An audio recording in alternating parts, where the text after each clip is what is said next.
You've been lying, Jimmy.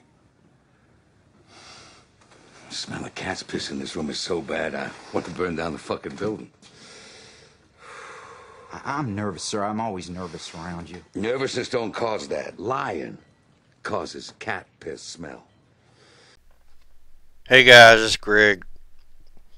Hope everybody's doing well. I smell cat piss.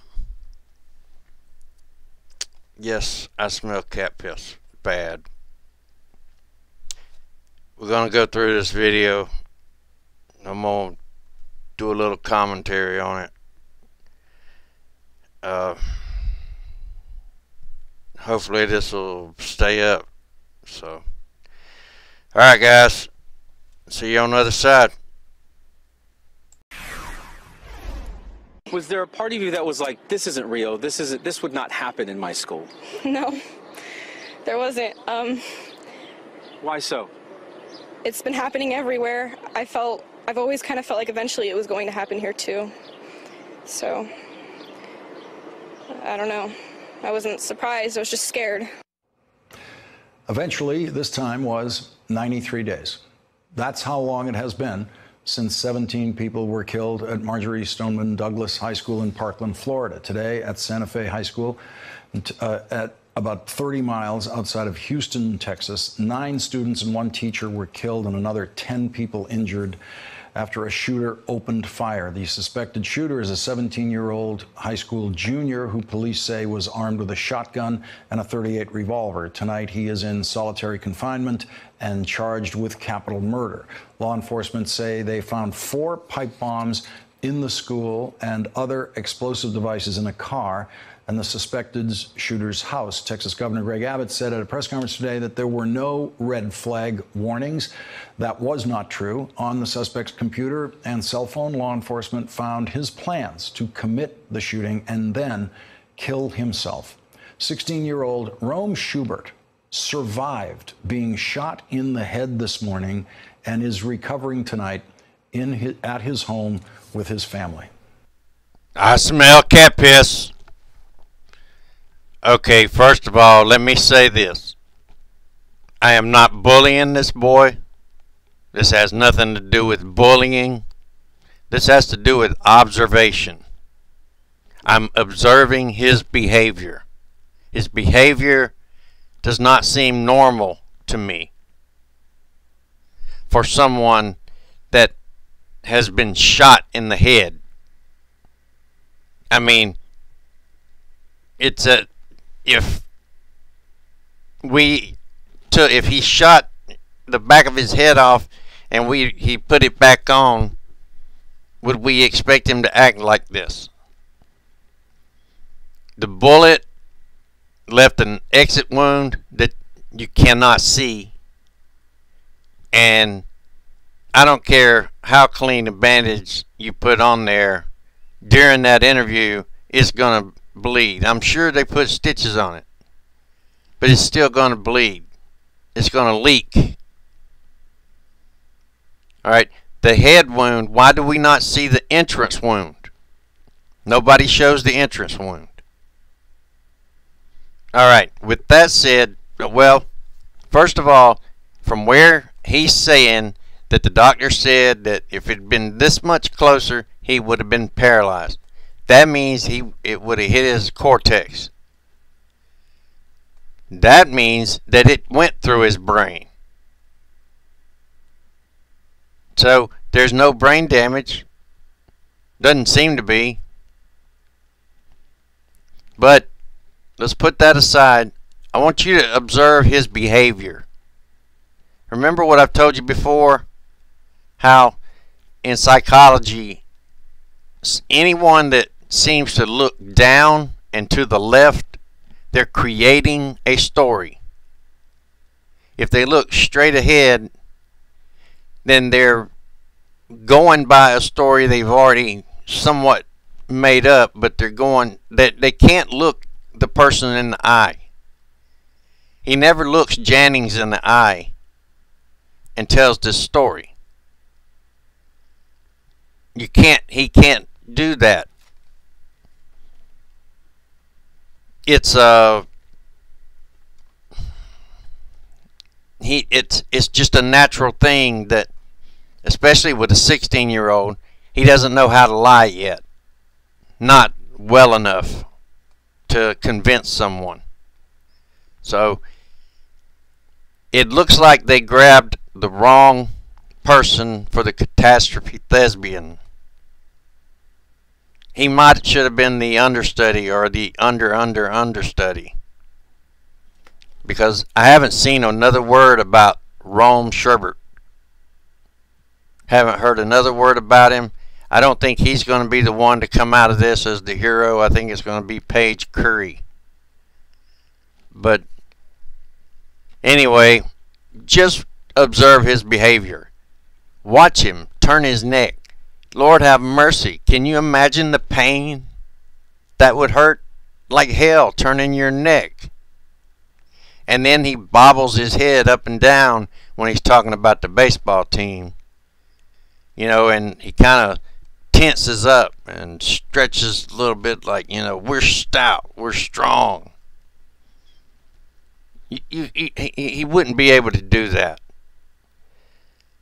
Alright, just observe his behavior and, you know, make up your own minds. I'm calling catastrophe Thespian. I'm calling cat piss. It came in this way through the back of my head and then exited right there. How lucky do you feel? Yeah. The doctor said that if it would have been any up, any down, any left, any right, that I would have been paralyzed or killed. I mean, when the doctor tells you something like that, what do you think? I just think I'm probably about the luckiest guy alive right now. Joining us now from Santa Fe, Texas, MSNBC's Chris Jansing, who is with Rome Schubert at his home. Lawrence, I just talked to Rome's mom. She's an ICU nurse. She finds out her son has been shot in the head. She knows what the statistics are. She knows how desperate the situation might be, and she's driving there, and you can just imagine what's going through her head. And yet, here he is, Rome Schubert, on his front porch tonight. Your mom also told me she cried for hours this afternoon, I think partly out of relief, partly out of grief at what's happened to your high school. How are you doing? Definitely. I'm doing pretty well. I feel a lot better than I did earlier. You actually have an entry wound and on the side of your neck, Yes, ma'am. Yeah. an exit wound. Let's go back to that moment. When did you realize you're in art class, it's the first period of the day. When did you realize something was very wrong? Normal day as it started out, and then loud bang, my ear starts ringing. Another loud bang follows that one. I didn't know what it was. Mine was going crazy, had no idea what was going on. I jumped under the desk and flipped it up in front of me. A lot of more loud bangs. I just was kind of freaking out at that point. Everybody was yelling, everybody was scrambling. I peeked around, some more loud bangs, and I was kind of freaking out at that point. And I look over at the door, and I guess he had walked out for a little while. I ran out the door, jumped over a wall, started running into the parking lot. Had no idea I was even shot until I looked down at my shirt and dripping blood everywhere. I was running fine, I was talking, had no idea that it even went in and out. Do you think you were in a state of shock at that point? Definitely. Adrenaline was running so fast. I mean, the wall was 7 foot, and I just put my arms on it and lifted myself over and threw my legs over it. Probably couldn't do that if I didn't have that much adrenaline running. Let me go back into that room, because you said you could hear those loud bangs, your ears are ringing. When did you realize that these are gunshots? Somebody's shooting at us. Yeah, well, the first one, I was like, I really didn't know what the first one was. Second one goes off. Now I wasn't sure what that one was, and I peeked a little bit, saw a pistol in his hand. You actually saw the gun? I did. I saw a pistol in his hand, and once I was on the ground, I saw the pistol, charcoal gray pistol, and then I did notice a shotgun on his shoulder. You had never seen him before. You didn't get a good look at his face. No. What happened the minute he went out the room? Were you the only one who took off? Was there a mass exodus of people literally running for their lives? There was quite a few people who went out the door with us. I didn't physically see him run out, but when everybody said, or the people next to the door, they had a clear line, and they said, let's go now. So it was like, well, this could be my only chance to get out alive, so I'm going now. I mean, there could be no other chance for me to get out. So I went, and a couple people followed me. I seen a couple people try to scale the wall. A couple people couldn't get over. I mean, there was sort of a gate, and it had some places to put your feet and get over, and I noticed a couple people got out that way. It was just crazy. You scale this wall, something, as you say, you probably couldn't do under any other circumstances. Yeah. So then you get it, somebody sees you, that you're bleeding, and you feel that you're bleeding. Yeah. Are you surprised by that? I'm definitely surprised, because I was just checking on my friend, and he said, I'm all right, you go, you go. I had no idea that he ended up having been shot in the leg. But a friend comes up to me, I said, I got a lot of blood. You think somebody got hit in front of me? He was like, no, you got shot. You got shot in the head. There's a lot of blood coming from your neck. So I immediately took my shirt off, put it against my neck, and held that pressure to it, and just took off running. That's the son of an ICU nurse who knew what to do. Your girlfriends can't reach you. You left your phone in there. Your mom can't reach you. The phone's still in that room where you were shot. Eventually, you get into an ambulance. You get to the hospital. You still, in fact, have your bracelet on. What was that reunion like when you saw your family? It was kind of a sense of relief. Just made my emotions kind of settle down a little bit, knowing that they were there and they knew I was okay. Seeing them like that is just, never thought I'd have to go through this. Just the odds are very slim. Your mom said I could tell you something that you don't know. The baseball coach, we have a baseball prodigy here. He's a pitcher, star pitcher for the high school team. Your team has a big game. And the coach suggested maybe they wouldn't play because of everything that's happened. And do you know what they said?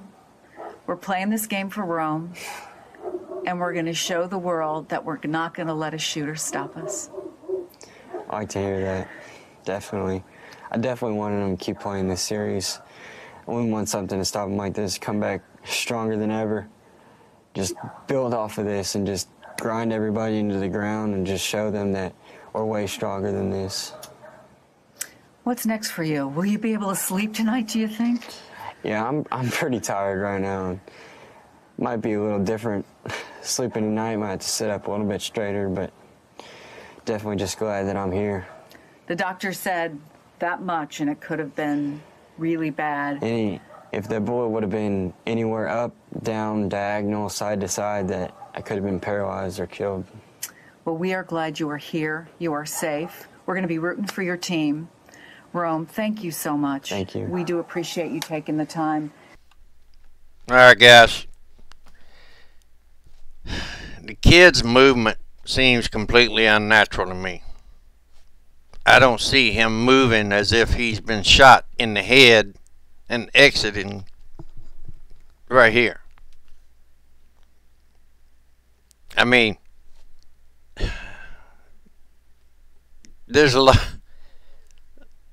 You break your toe or stub your toe on something, and it hurts, and it affects your movement. You hit your knee on something, it hurts, it affects your movement. You don't think that that's going to affect his movement? It'd be more like stiff turning.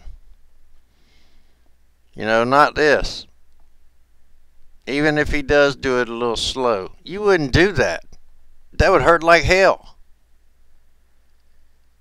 And, like I said, I hope you watched his behavior, watched his eyes, watched the way he talked, the way he sounded.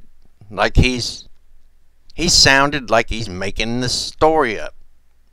Now, I'm not bullying anybody. I'm just going by my observation. Personally, I think the kid is lying. Okay? I should be entitled to my opinion. I believe that's listed in the group YouTube into the contract. I should be entitled to my opinion. So, we'll see what happens, but I'm not bullying anybody. I'm just going by what I observe.